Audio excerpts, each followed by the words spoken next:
Hello everyone. Today's topic is concept of personhood in bioethics. So personhood क्या है? सबसे पहले हम देखते हैं कि person शब्द का क्या मतलब है. So there are two meanings of the word person. एक तो हम डे टू डे लाइफ में जो यूज़ करते हैं. So in everyday discourse, the term person is used in two rather different ways. Sometimes its meaning is purely biological, and it is used to refer simply to individuals belonging to our own species. कि जो समजातीय होते हैं, जो हमारे species को belong करते हैं, उन्हें हम पर्सन कंसीडर करते हैं. Often, however, people refer to entities that are not human, such as gods, angels, and possible extraterrestrials as person. Or they wonder whether certain animals, such as whales, dolphins, and primates, may not be person. Secondly, the term person is then being used in a very different way, namely not to individuals belonging to a certain, but instead to individuals who enjoy something comparable to the type of mental life that characterize normal adult human being. एक तो person हम उनको consider करते हैं ऐसे individual जिनकी mental life होती है, यानी जो सोच सकते हैं, जो डिसीजन ले सकते हैं, जो जितनी भी मेंटल एक्टिविटी होती हैं, जिनके लिए वो रिस्पॉन्सिबल होते हैं. So basically there is a difference between biological versus moral personhood. अब ये क्या है? So biological personhood is associated with the biological attribute of being a human being, such as having a human genome or the capacity for human-like function. However, it does not necessarily confer moral or legal personhood. Secondly, moral personhood. Now, what is moral personhood? On the other hand, it is about being recognized as moral agent with rights and responsibilities, यानी जिसकी कोई नैतिक जिम्मेदारियां या कर्तव्य होते हैं. So moral rights and responsibility और ड्यूटी की हम बात करते हैं, उसके लिए जो रिस्पॉन्सिबल है वो है moral personhood. Moral personhood may extend to entities beyond human, such as animals और potentially advanced artificial intelligence also. Now अब ये तो है कि हम पर्सन वर्ड को कैसे हमने दो अर्थों में समझा है. ठीक है, एक तो बायोलॉजिकल, दूसरा वो जिसका जो मेंटल एक्टिविटी के लिए रिस्पॉन्सिबल है. Now morality of killing. Morality of killing, किसी को मारने में, जैसे हम कहते हैं ना कि किसी को भी मारना मॉरली रॉन्ग है, तो अब पर्सन को मारने में डेफिनेटली हम कहते हैं कि ये एक रॉन्ग एक्ट है ना, ये क्रिमिनल एक्टिविटी के अंदर भी आता है. बट जैसा कि हमने पर्सन, यहाँ पे पर्सनहुड को समझना बहुत ज़रूरी है कि आप किसकी बात कर रहे हैं. एक पर्सनालिटी की बात कर रहे हैं, जो पर्सन अपनी सोच से बनता है, हम उसकी बात कर रहे हैं, या फिर हम फिजिकल बॉडी में पर्सन की बात कर रहे हैं. सो यहाँ पे आती है दो चीज़ें आती हैं, एक तो upper brain and lower brain. ठीक है, दो केस आते हैं बीइंग किल्ड के, upper brain and lower brain. तो हम देखेंगे इन दोनों के फंक्शन क्या है. So having one's upper brain destroyed while one's lower brain remains intact. एक पहला केस हम ये लेते हैं कि जिसका अपर ब्रेन क्या हुआ है, डिस्ट्रॉय हो गया है, और जो लोअर ब्रेन है या लोअर पार्ट ऑफ ब्रेन है, ठीक है, ये आप जो डिवीजन है इसको आप ऐसे भी कर सकते हैं, अपर part of brain and lower part of brain. ठीक है, सो ये जो ब्रेन है इनके फंक्शन भी बहुत डिफरेंट होते हैं. ठीक है, वो अभी हम पढ़ेंगे. So actually philosophers support the idea that the concept of a person is crucial for the formulation of many basic moral principle, including one's concern with the morality of killing. So consider two different fates that might befall one. So on the one hand, being killed, on the other hand, having one's upper part of brain destroyed while one's lower brain remains intact. तो हमारे पास जो दो case हैं वो ये, पहला being killed, दूसरा या तो हम सिर्फ अपर ब्रेन को डिस्ट्रॉय करें लेकिन लोअर पार्ट ऑफ ब्रेन बिल्कुल सुरक्षित है। ठीक है, ये दो केस हैं। अब हम किस केस में मोरालिटी को यहाँ पे कंसीडर कर सकते हैं? सो नाउ पहले हम समझें कि ब्रेन के फंक्शन क्या होते हैं। अपर part of brain, upper part of brain consisting of a cerebral hemisphere contain the neuropsychological basis not only of higher mental function such as self-consciousness, deliberation, thought and memory, but also of consciousness of even most rudimentary sort। कि जो अपर part of brain है वो consciousness के लिए, जो हमें conscious self consciousness रहती है, जो मेमोरी है, वो उनके लिए रिस्पॉन्सिबल है। Consequently the destruction of the upper brain involves the destruction not only of certain general capacities but also of the state that personal identity. क्योंकि आपका, आप देखिए ये जो मैंने डायग्राम यहाँ पे दिखाया है, ठीक है, आप यहाँ पे डिवीजन है, ये पूरा अपर पार्ट ऑफ ब्रेन है, ये लोअर पार्ट ऑफ ब्रेन है। यहाँ पे देखिए लिखा है थिंक, ठीक है, मतलब मेनली जो आपके थॉट सिस्टम को बिलोंग करता है, दैट इज अपर पार्ट। अब थॉट सिस्टम में बहुत कुछ होता है, आप क्या सोचते हैं, कैसे सोचते हैं, आपकी लाइक डिसलाइक क्या है, आप कैसे डिसीजन लेते हैं, आपकी ऑटोनॉमी क्या है, आपकी पर्सनालिटी क्या है ना, वो सब इस पार्ट्स को बिलोंग करता है। सेकेंडली लोअर ब्रेन के नीचे लिखा है मूव और डू, यानी इसको, यानी जो आपको आपकी एक्टिविटीज़ होती हैं, एक्सटर्नल एक्टिविटीज़ होती हैं, वो उसको बिलोंग करता है lower part of brain. So upper part of brain important है, आप समझ सकते हैं कि वो कितना इम्पॉर्टेंट है। नाउ इन एडिशन, जैसे हम पढ़ें कि और क्या हो सकता है अपर पार्ट का। So in addition the upper part of brain also contain the basis of specific memories, belief, attitude and personality traits, as I said, that make one the unique person. This is important. कहते हैं ना हर person अपने आप में unique होता है। Unique का मतलब क्या है कि उसका जो थॉट सिस्टम है वो यूनिक है, इसलिए उसको कहा है यूनिक। यूनिक आइडेंटिटी होती है एक पर्सन की। Now lower part of brain controls vital functions such as breathing, heart rate, blood pressure, etc. ये सब किसको बिलोंग करते हैं? Lower part of brain. It involves the coordination of voluntary movement, posture and balance. It receives input from sensory system and helps ensure smooth and controlled muscles activity। जैसा कि मैंने कहा, जो एक्सटर्नल एक्टिविटी होती है, जो बॉडी से जो वाइटल फंक्शंस होते हैं, जो पोस्चर हो गया, बैलेंस हो गया बॉडी का, उन सब के लिए कौन रिस्पॉन्सिबल है? Lower part of brain. ठीक है, अब जो हमारा केस है कि अगर अपर ब्रेन डिस्ट्रॉय कर देते हैं, तो क्या हम एक पर्सन को डिस्ट्रॉय कर देते हैं?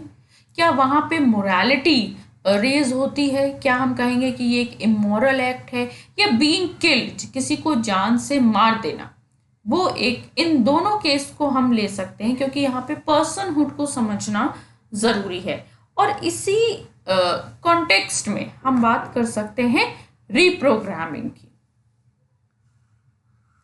Now what is reprogramming? Reprogramming generally refers to the process of altering or modifying the instruction or code of a system to change its behavior, function, or characteristics.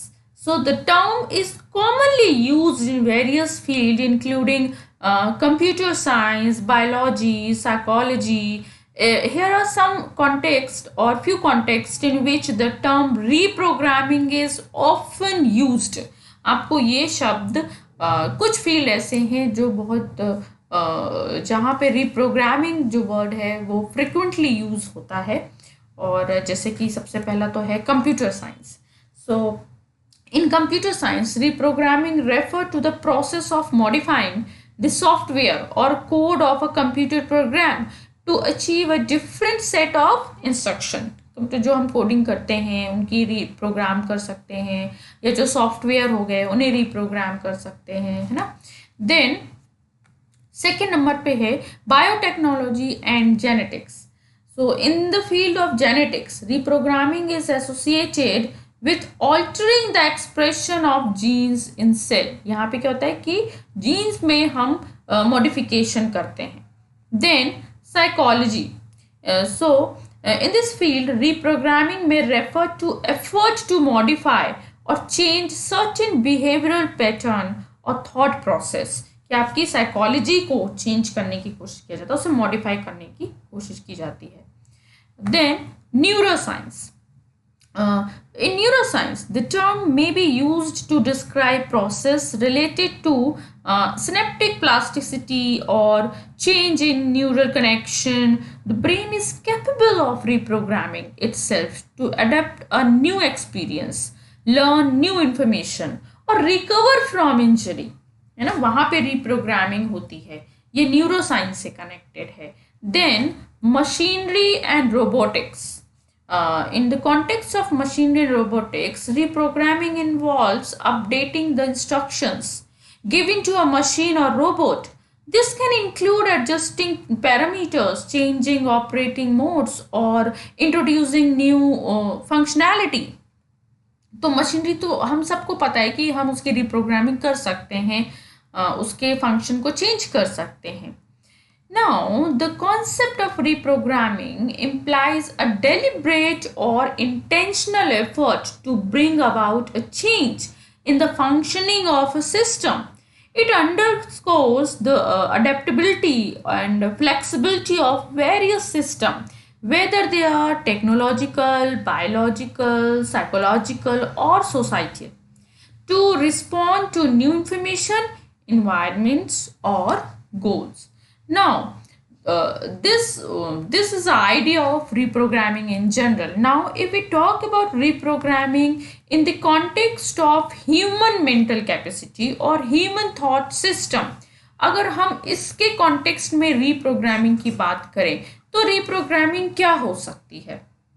So suppose that rather than being killed, one undergoes total reprogramming in which all of one's memory, belief, attitude, preferences, ability or personality traits are destroyed and replaced with completely unrelated pseudo memories, belief, attitude, preferences and personality traits. आप ये समझो कि suppose ये ए है और B, इसके जो personality traits थे, बिलीफ थे, मेमोरी थी, है ना, एबिलिटी थी, वो सब हमने डिस्ट्रॉय कर दी है और हमने किसी स्यूडो यानी जो है ही नहीं, एग्जिस्टिंग ही नहीं है, उससे रिप्लेस कर दिया है.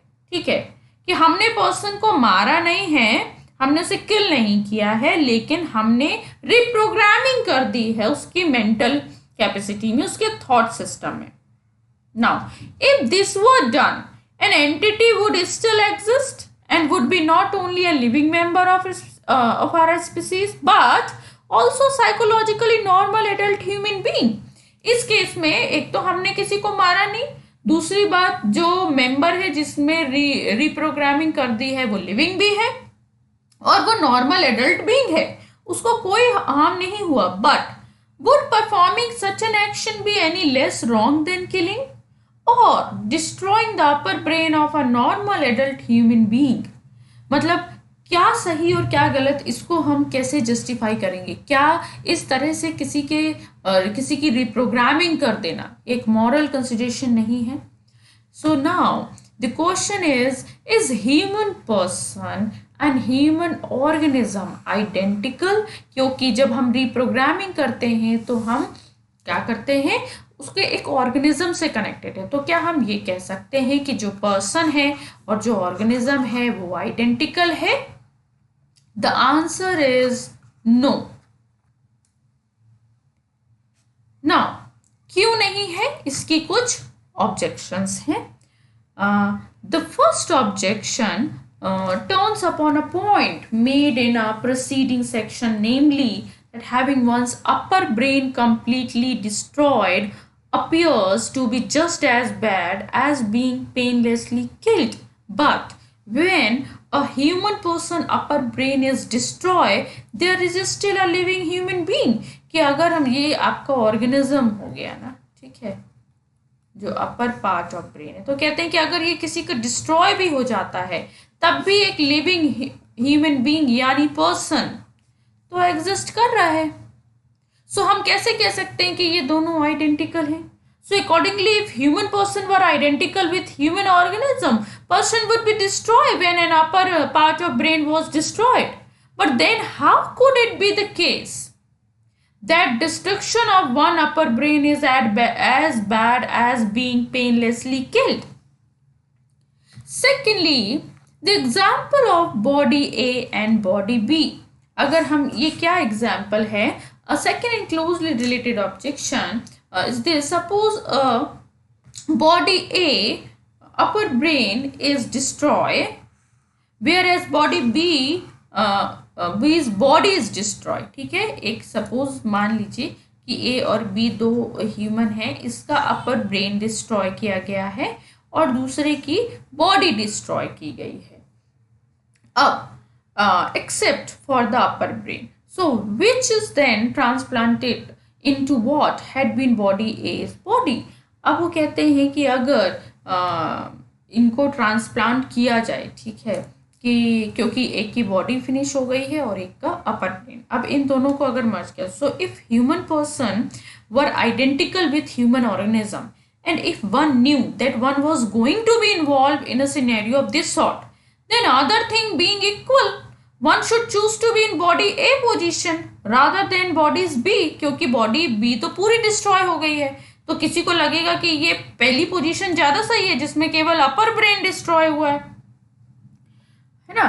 सो since the organism survive with organism that originally correspond to body A, क्योंकि जो ऐसा माना जाता है कि बॉडी तो सर्वाइव कर रही है, so most people however would prefer to be position A, but it shows that reject the view the human person is identical with a certain organism। लेकिन ये दिखाता है कि एक पर्सन ऑर्गेनिज्म के आइडेंटिकल नहीं है किसी भी तरीके से। Now third objection based on reprogramming. So third objection is, as noted earlier, people typically think that complete reprogramming of a person or person's brain so that all of the person memory, belief, etc. are destroyed and replaced with completely unrelated pseudo memory। जैसा कि हमने कहा कि reprogramming क्या है ना, हम एक पर्सन की उसकी पूरा जो थॉट सिस्टम है उसको डिस्ट्रॉय करके उसको स्यूडो सिस्टम से रिप्लेस कर देना। Now is morally on a par with killing a human organism, but how could this be the case if human person were identical with organism? लेकिन ये कैसे हो सकता है कि आपने किसी को मारा नहीं, क्योंकि अगर आप कह रहे हैं कि ऑर्गेनिज्म और पर्सन दोनों आइडेंटिकल हैं तो वो खत्म हो जाना चाहिए था, बट ऐसा नहीं होता। So on that view killing a human organism destroy a person where complete reprogramming does not. Now the example of two human organism A and B, ठीक है। So the final objection is, suppose A and B are two human organism and John is a person associated with organism A and Mary is a person associated with organism B. According to the contention that human person are identical with human organism, the person John is identical with organism A and the Mary identical with organism B. अगर ऐसा है तो वो दोनों अपने organism के identical हैं। Now suppose exchange of organism has been done. अब अगर इन दोनों का ऑर्गेनिज्म एक्सचेंज कर दिया जाए, So all of John's belief, attitude, memory, etc. Will now be associated with organism B, and while all of Mary's psychological capacity be associated with organism A, क्योंकि उन दोनों को रिप्लेस कर दिया गया है, एक दूसरे से एक्सचेंज कर दिया गया है. So given that human person are not identical to human organism, यही कंक्लूड किया जा सकता है कि human person are not identical to human organism. What is the relation between human person and organism? इनके बीच क्या रिलेशन है? So a very plausible answer is that human organism at a time may constitute a human person at that time. जब तक human organism एक particular human person से connected है, वो तभी तक उसको रेफर कर रहा है जब तक उनका रिलेशन ब्रेक नहीं हुआ. सो आप ये नहीं कह सकते कि ये दोनों आइडेंटिकल हैं ना, क्योंकि हम बार बार ये बात कर रहे हैं कि हम अपर ब्रेन डिस्ट्रॉय कर दें तो भी हम पर्सन को डिस्ट्रॉय नहीं करते ऐसे केस में, या हम रिप्रोग्रामिंग कर दें तब भी पर्सन डिस्ट्रॉय नहीं होता है ना. सो पर्सन है क्या, है ना. So first the concept of person is very important. So there are first there are potential person. Now what is potential person?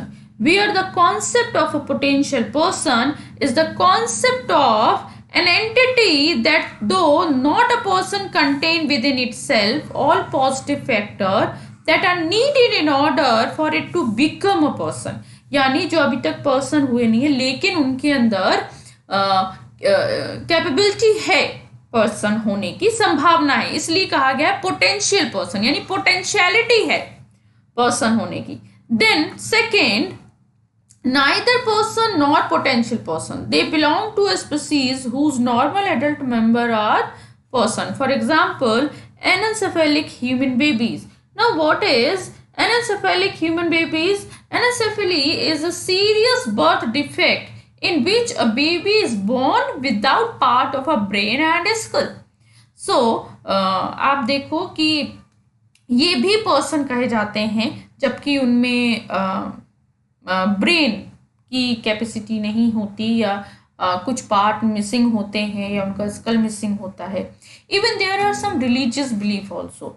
Religious and cultural belief also influence perspective on personhood. For instance, some religion grant personhood at conception, while others do so at birth and even later stage of development. वो कहते हैं कि आप person कब कहते हैं कि जब कंसीव किया तभी से पर्सनहुड को हम उसकी बिगिनिंग मानने लगते हैं, या फिर कुछ लोग ऐसा मानते हैं कि जब बर्थ के टाइम पे बर्थ हुआ तो उसको पर्सन मानेंगे, उस बेबी को पर्सन मानेंगे, या फिर कई लोग की डेवलपमेंट के साथ आप उनको पर्सन कंसीडर करेंगे. So there is disagreement among philosophers with concerning which of those property are the morally significant for personhood.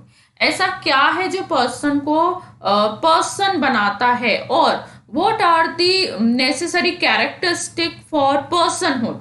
Personhood के लिए क्या जरूरी है, what makes something a person, or criteria for personhood. So there are some point. What properties suffix to make something a person? That certain cluster of properties are sufficient is almost universally accepted among philosophers. For example, first is self-consciousness. That is awareness of one's own existence and identity. कि आप अपने बारे में aware हैं कि आपका existence क्या है, आपकी आइडेंटिटी क्या है. Now second is preferences. That is personal inclination और चॉइस इंडिकेटिंग लाइक और डिसलाइक. आपकी प्रेफरेंसेस यानी आपको क्या पसंद है, क्या नहीं पसंद है ना, ये आप ही बताएंगे. Then conscious desires, deliberate aware intention और विशेस, जो आपकी इच्छाएं होती हैं. Then feeling, subjective emotional state और रिस्पॉन्सेस, ये हम सब जानते हैं ना, क्योंकि हम सब के अंदर फीलिंग है. Then experience of pleasure or pain, it is also a part of feeling, but sensory and emotional responses to positive or negative stimulation, कि आपका जो आप अपनी सेंसेस के थ्रू जो एक्सपीरियंस गेन करते हैं वो आपके लिए पॉजिटिव है तो वो प्लेजरेबल है, अगर नेगेटिव है तो वो पेनफुल है. Then capability of rational thought, ability to engage in logical and reasoned thinking. हम सबको पता है ना रेशनल थॉट का मतलब कि आप you are able to think rationally, to think with reason, with wisdom. Now, sense of time, awareness and perception of the passage of time. आप कहते हैं ना past, future, इसका हमें knowledge होता है, present क्या है ना, time भी हम उसको count करते हैं, planning करते हैं, वो सब. Then second is memory, memory of past action and mental state. That is recollection of past experience and thought enable learning and reflection. Then moral agency is very important, capacity to make ethical decision and take responsibility for own action, कि हम जो भी कर रहे हैं उसके लिए हम responsible हैं. Then social interaction, engagement with others involving communication, cooperation and shared experience. So in the field of bioethics, the concept of personhood is a central and complex philosophical and ethical idea that address the question of when an entity, typically a human being, should be considered a moral and legal person deserving of certain rights, protection and moral consideration. So this is the concept of personhood.